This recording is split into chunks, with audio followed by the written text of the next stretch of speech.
Can you believe this? Beneath Europa's icy shell lies a liquid ocean twice the size of all Earth's oceans combined, and NASA is 90% confident that something is swimming around in there. You heard that right. Just 370 million miles away, there could be an entire ocean teeming with alien life, hunting in the darkness as we speak. What's even more spine-chilling is this. If we actually discover life on Europa, it means we're not alone in the universe. But here's the truly terrifying implication. If life can emerge in an environment like Europa's, then life isn't a fluke, it's inevitable. So how many frozen worlds similar to Europa exist in the Milky Way? The answer is hundreds of millions. Yet why haven't we ever received a single signal from aliens? The answer might be beyond anything we've imagined. Europa's ice shell is up to 15 miles thick, 3 times the height of Mount Everest. But the water beneath that ice is nearly boiling hot. That's because Jupiter's monstrous gravity kneads this moon like dough, squeezing and stretching its interior into a churning cauldron of heat. And at the bottom of this eternally dark ocean, there may be creatures that need no sunlight, no oxygen, surviving purely on chemical energy. NASA's newly launched probe will arrive there in 2030. When it does, humanity may have to face an even harsher truth. But if you think NASA chose Europa just because it has water, think again. There's no shortage of water in our solar system.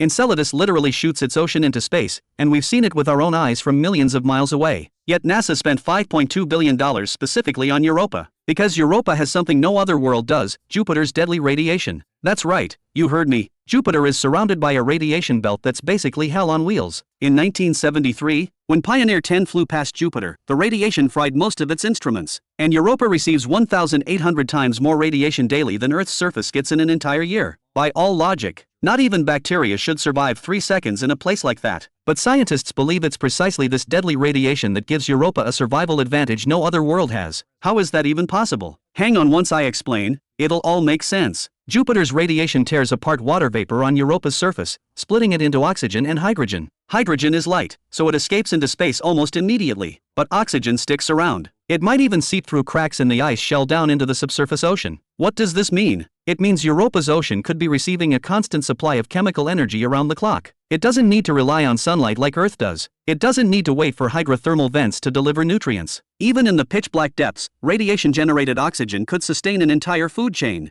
That's the real reason NASA has its eyes on this moon. What first made scientists suspect Europa was hiding secrets was a photograph from 1979. Voyager 1 captured an image of Europa's surface from 1.2 million miles away. At first glance, it looked unremarkable, just a shiny ice ball. But compare it to the moon or Mercury, and something strange jumps out. Europa's surface is unnaturally clean. There's barely a single impact crater in sight. Every world in the universe has been pummeled by asteroids for billions of years. The only explanation is that its surface keeps refreshing itself. New ice constantly covers the old terrain, wiping away all traces of impacts. This tells us something beneath that shell is churning, flowing. In the 1990s, the Galileo probe reached Jupiter and sent back even more astonishing findings. First, Europa has a faint magnetic field, but a solid ball of ice can't generate a magnetic field unless there's something conductive inside, like a salty ocean. Second, its outer shell and inner core rotate independently. The outside is a hard shell, the inside is liquid, like an egg where the shell and yolk can spin at different speeds. Third, strange reddish-brown streaks appeared on Europa's surface. Analysis suggests these may contain salts and organic compounds squeezed up from below. Salts, organic compounds, liquid water. Do I really need to spell out what those three things together might mean? On October 14, 2024, the Europa Clipper launched aboard a Falcon Heavy rocket. It's the largest planetary probe NASA has ever built. Fully deployed, it's the size of a basketball court. Equipped with 9 precision instruments, it will reach Jupiter in 2030. Over the following 4 years, it will make 49 close flybys of Europa. At its closest, it will skim just 16 miles above the ice surface. Its radar will penetrate the ice shell to measure the ocean's depth and salinity. It will analyze the chemical composition of surface eruptions, searching for signs of life. It may even fly directly through water vapor plumes shooting up from Europa, collecting samples from the ocean below. But here's a question that should keep you up at night. If Europa really does have life, what would it look like? Scientists speculate it could be something completely beyond our imagination. No eyes because it's eternally dark down there. No skeleton because the pressure is immense. These creatures might be transparent, soft-bodied, hunting by sensing chemical signals. They might even have their own bioluminescent organs,